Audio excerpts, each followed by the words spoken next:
I want to bring everyone's attention to something very important. There is a disease that is ravaging our world right now. It is extremely contagious and can infect anyone. In this audience right now, I can guarantee that people have it, because every 1 in 5 does. But you would never know by looking at someone if they had this disease, because it doesn't change a person's physical characteristics, but it does have the opportunity to destroy their life. Okay, Ishana, what is this disease called? Loneliness. Today I will be discussing with you the silent but strong issue that lurks in the background of society and the world as we face it today. The loneliness epidemic. Because we are truly trying to build bridges in an age of walls. But before I get into it, let's rewind 6 years and go back to a little girl in 2020. She has dark hair and dimples, and she likes to read and draw. She has a couple close friends, but she's not too social, and she'd rather be at home than at parties. She was the kind of girl that would hide behind her older sister at family functions, and through her perspective of the social life, really, she unknowingly rejected invitations and severed meaningful relationships. Nevertheless, she was content with her life and didn't think about the future ramifications of growing up making her world so small. Until the day that everything changed. Because we all remember that fateful day in March. The news reports all blared the same one message, and the school sent out a mass email. There was a virus, and the world shut down. The little girl stayed behind locked doors in an attempt to avoid this virus, but in doing so, she caught a different disease instead. Loneliness. Now, for this little girl, the loneliness was caused situationally by the COVID-19 pandemic, but that's not always the case. In fact, research dictates that there are numerous, countless reasons for loneliness, but they can be broken down into 2 categories. Next slide. The social and the psychological. Next slide, please. First, let me introduce to you some of the social causes. The first one, the biggest picture up there, technology. Now, not all technology is bad, but the kind that is specifically harmful to our mental health and increases our loneliness levels are the kind that displace in-person engagement, hold our attention spans for long periods of time, and lower our overall self-esteem. Ladies and gentlemen, do you know what these 3 points align with perfectly?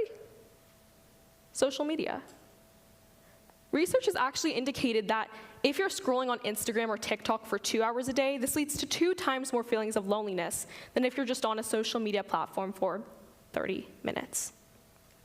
But there are also reasons that go down to a biological level, with studies showing that racial minorities are more likely to experience loneliness versus their white counterparts. Furthermore, if you're of lower economic status, you're more likely to be lonely because you have limited access to activities and overall financial stress. But a big reason I found during my research was gender.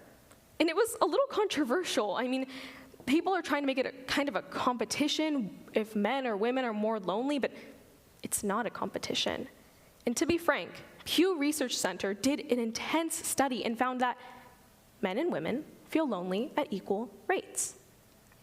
They went on to state that your loneliness levels do not differentiate much by your gender, but they do differentiate significantly because of your age. Okay, hold up. I thought this was super weird, so I did a little bit of digging, and what I found is that the loneliest group is Gen Z. That's my age group, teenagers to our early adults. And the second loneliest group is senior citizens. But what do these groups have in common? They're ironically connected in loneliness, but why? The answer is intense social shifts. For example, Gen Z was the first generation born with the latest iPhone in their hand and access to so many social media platforms, which displaces in-person engagement, as I said earlier.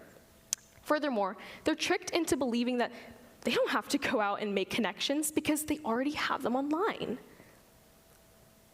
But what about the senior citizens?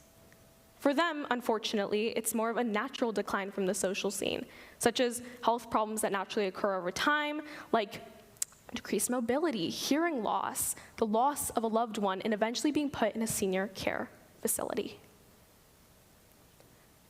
But what about the psychological causes? Next slide, please. For these, I'm going to be a little bit more, give you a blanket statement, because what I feel is most applicable to teenagers and young families is social anxiety. Now, this is where most loneliness cases begin, just in your mind, overthinking. And social anxiety is something that we all share as humans, no matter how extroverted or shy you are.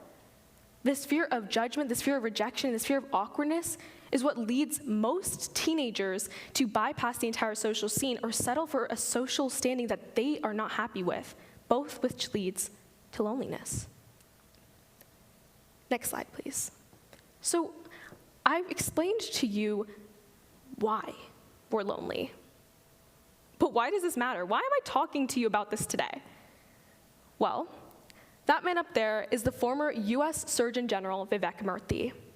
And he issued an 82-page, I'll say that again, an 82-page advisory about the loneliness epidemic. And in it, he cites a meta-analysis that states that if you are lonely, you are 26% more likely to die a premature death. He goes on to state that loneliness doesn't affect just your mind, but your whole body.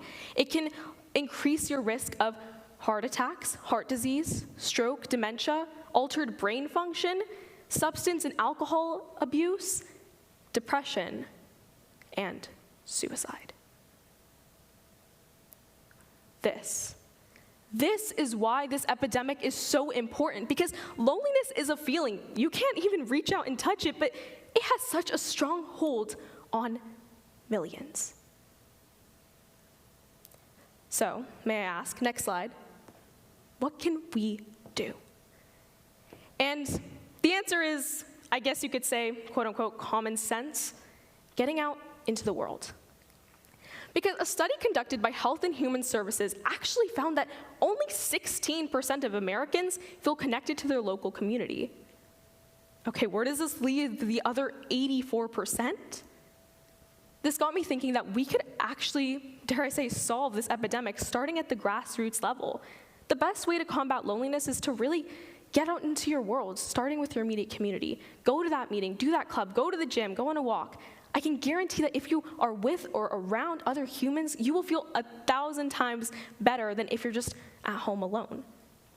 Because we're human, and at a biological level, we just want social connection, no matter how shy or extroverted we are. And another way that we can combat this epidemic is by getting the word out there, starting with just making a safe space to have these talks about mental health and loneliness. And if you do feel you're struggling, reach out. We know more now about the human psyche than we ever have before. And with new developments such as CBT or cognitive behavioral therapy and other intense psychotherapies, now is the time to get the help you need, because we know more than we have ever before.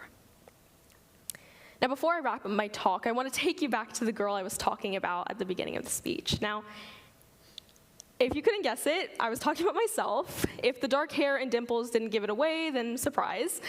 And I am a very different person than I was 6 years ago. And the changes, I mean, for one, I'm not critically lonely anymore, but the changes I made to achieve a better lifestyle were pretty easy. I mean, sometimes it was literally smiling at someone and then starting a conversation. And I just really got more involved with my community. I got more involved with my classmates.